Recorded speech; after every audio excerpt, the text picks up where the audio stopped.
She said she needed space. To think. To reflect, she told me, zipping her overnight bag.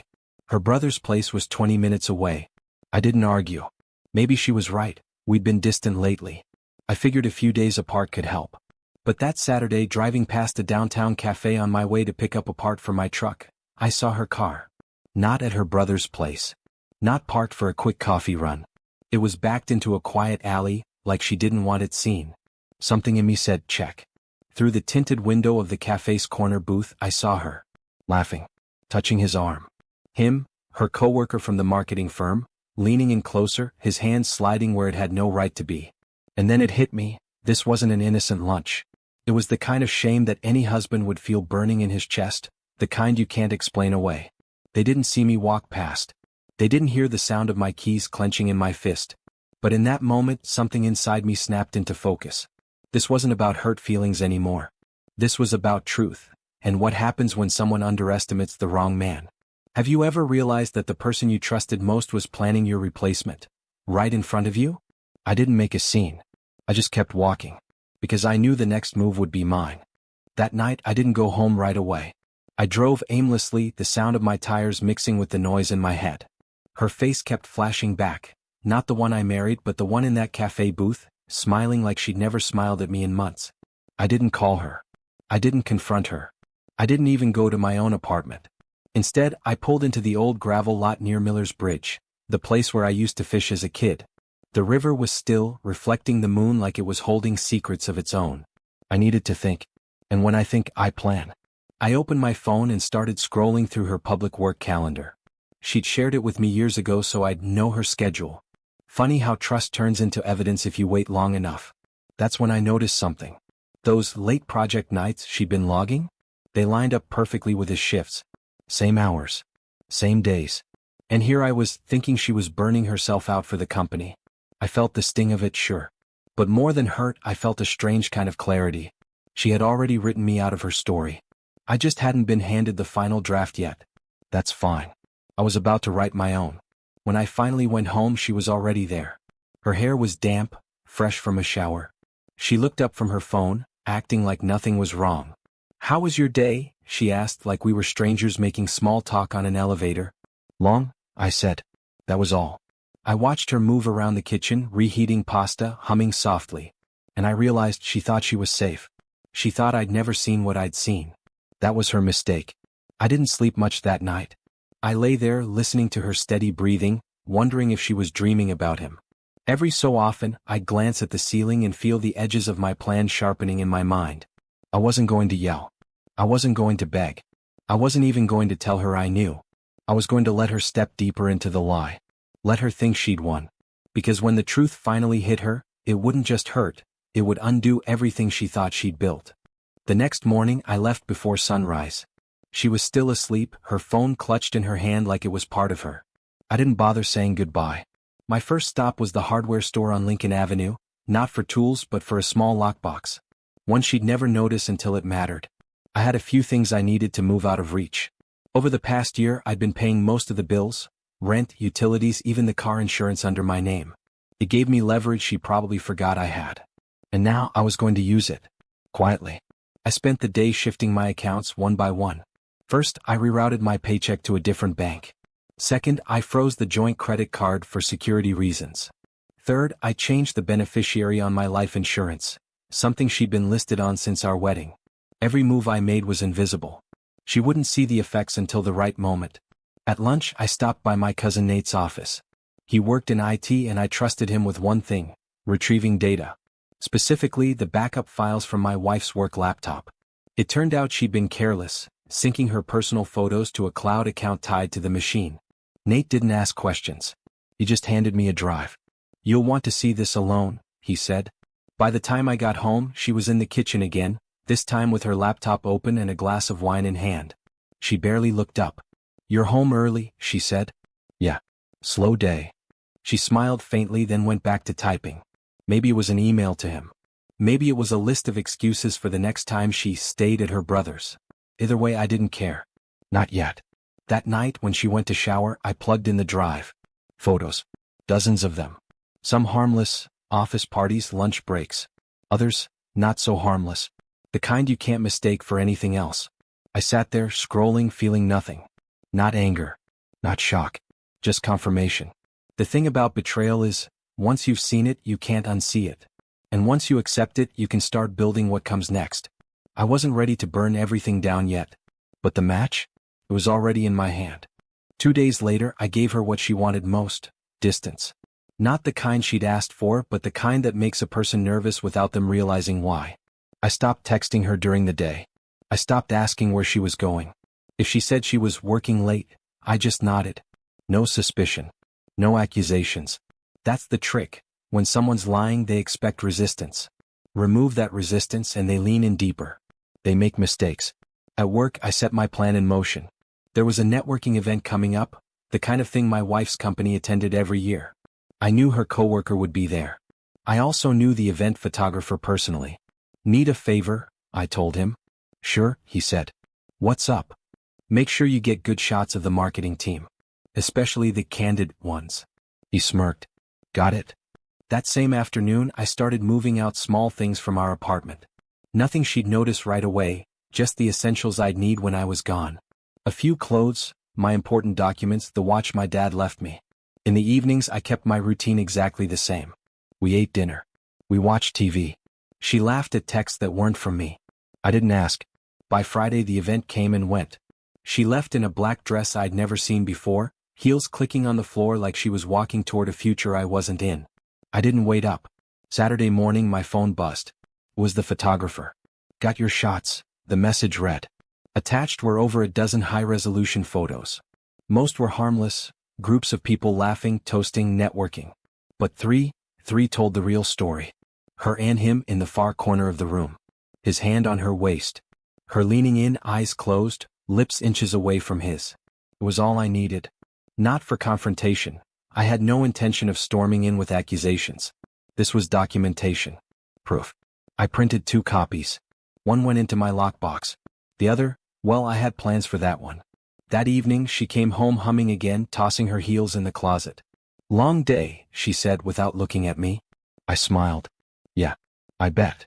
And just like that, the first domino was set. The first change was small. I told her I had a work trip coming up and would be gone for 2 nights. No location, no details. She barely reacted. Just said, okay, I'll be fine here. Perfect. In reality, I didn't go anywhere. I stayed at my buddy Caleb's spare apartment across town, the one with an old couch and no questions asked. From there, I started making the first ripples. On the morning of day 2, an envelope was dropped at her office reception. No return address. Inside, one of the event photos. Just her and him, nothing explicit but close enough to look bad in the right hands. I knew she'd see it before anyone else did. That was the point. Not exposure. Not yet. Just a seed of fear. By noon I got the first text from her. Her, hey, did you? I mean, have you been at my office? Me, no. Why? Her, never mind. She didn't bring it up again that night when I returned from my trip. But I noticed she was quieter, checking her phone more. The second ripple came a few days later. I stopped paying the joint credit card. Not completely, just enough to trigger a payment declined at the boutique salon she liked. She came home irritated, talking about bank errors and systems being down. I just nodded sympathetically. Want me to call the bank? I asked. She shook her head. It's fine. Good. Let her think it's fine. I kept up the act, making dinner, asking about her day, acting like nothing was wrong. But every night I could see her energy shifting. The little confidence she'd been glowing with since that cafe was starting to dim. The third ripple, that one I saved for the perfect moment. Friday night, she had drinks with friends. I knew better. I waited until she was out, then I took the second printed photo from the lockbox. I slid it into the front page of her favorite home design magazine, the one she kept on the coffee table. When she got home, I was in bed, half asleep. She flipped through the magazine while sipping tea. Then she froze. Pages didn't turn for a long while. Her breathing changed. She closed the magazine. Put it down. Went to bed without saying a word. She didn't know how much I knew. She just knew I knew something. And that's when people start to break. Not when you confront them, but when you let their mind do the damage for you. By Monday morning, I didn't need to do anything. She was doing it for me. She left the apartment earlier than usual, but her hair wasn't done and she skipped breakfast. When she thought I wasn't looking, she glanced at my phone like she wanted to snatch it and check something. The silence between us was different now. Before it was casual distance. Now it was calculation. At work I got a message from Nate. "You might want to check this," he wrote, attaching a screenshot. It was her coworker, him, tagged in a private photo from the networking event. Someone had leaked it in their office group chat. The same shot I'd sent in the unmarked envelope. She must have been scrambling. And the best part? I hadn't moved a finger since that night with the magazine. That evening she called me twice on her way home. "Hey, you're home, right?" "Yeah." Long pause. "Okay. Just checking." She walked in 10 minutes later, scanning the apartment like she expected something to be out of place. "You okay?" I asked. She forced a smile. "Yeah, just tired." I watched her pretend to read, but her eyes weren't on the pages. They were on me, waiting for a sign. The next day the paranoia got worse. She came into the kitchen holding her phone tight. "You sure you didn't?" "I don't know. Send anything to my office." I shrugged. "Why would I?" She stared at me for a few seconds too long. Then she shook her head and walked away. That's when I knew she was ready for the last phase. I went to the lockbox and pulled out the rest of the evidence. The photos, the synced messages, the late-night timestamps. But instead of showing her, I started quietly moving the last of my things out. By Thursday the bedroom closet looked untouched on her side, but mine was almost bare. That night I left a note on the kitchen counter. "Out with friends. Back late." I didn't go out with friends. I went to sign the lease on a new apartment. One with a view, no shared keys, and no ghosts of her lies. When I came back she was sitting at the table, the magazine open to the photo I'd planted. She didn't look up when I walked in. She just said, almost to herself, "I know you know." I didn't respond. I didn't have to.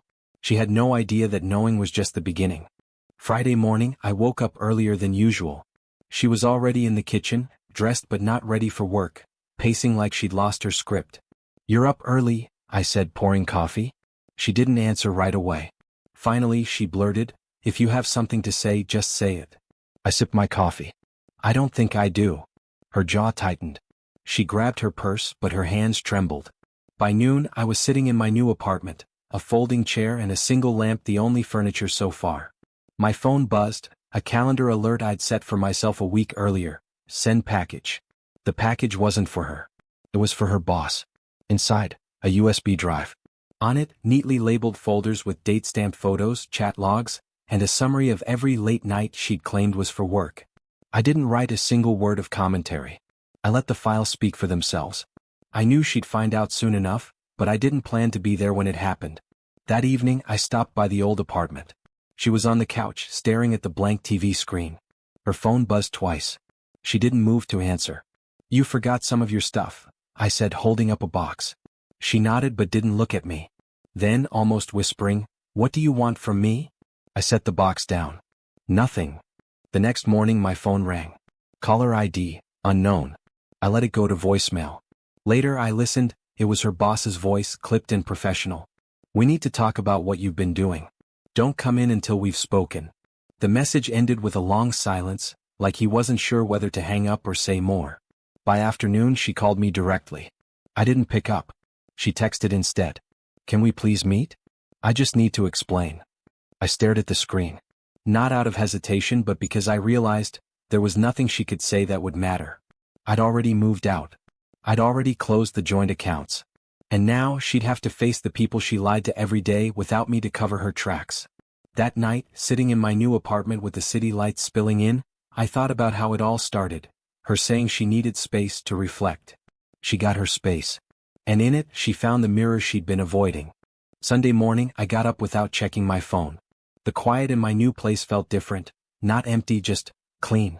No waiting for footsteps in the hallway. No wondering whose name she might be texting. By mid-afternoon I finally looked at my messages. 4 missed calls from her. 2 voicemails. 1 short text. They fired me. I didn't reply. Instead, I made coffee, opened my laptop, and started on the paperwork to remove her as my emergency contact. It was a small detail but it mattered. Every link between us was a thread she could tug on, and I wasn't leaving any threads. Around 5 p.m. my phone buzzed again. This time I answered. Her voice was shaky. "Can we please just talk? I need you to understand." "I understand perfectly," I said, cutting her off. "I saw everything." Silence. Then a sharp inhale. Is this about the photos? They don't mean what you think. I almost laughed. They mean exactly what they look like. Another silence. This one heavier. Finally, so, that's it? That's it. She exhaled like she'd been holding her breath for days. You don't have to do this. We can. I stopped her. You wanted space. Now you have it. I hung up. Later that night, I went back to the old apartment one last time to pick up a couple of boxes. She was there, sitting at the kitchen table, hair tied back, no makeup, wearing one of my old sweatshirts. When she saw me, her eyes searched for something, maybe anger, maybe a hint that I'd forgive her. She didn't find either. You're really leaving? She asked. I already left, I said. You just didn't notice. I carried the boxes out without another word. As I walked down the hallway, I heard the sound of the chair scraping back, like she was about to follow me. But she didn't. In the parking lot, I loaded the last box into my truck and closed the tailgate. The air felt colder but lighter. Driving away, I passed the cafe where it all began, the corner booth, the alley with her car hidden in the shadows. It didn't sting anymore. It just looked small. She thought I'd react with shouting, with begging, with a fight. Instead, I left her standing in the ruins she built herself without lifting a hand. And that's the thing about real revenge. You don't have to destroy someone. You just stop holding them up and let gravity do the rest.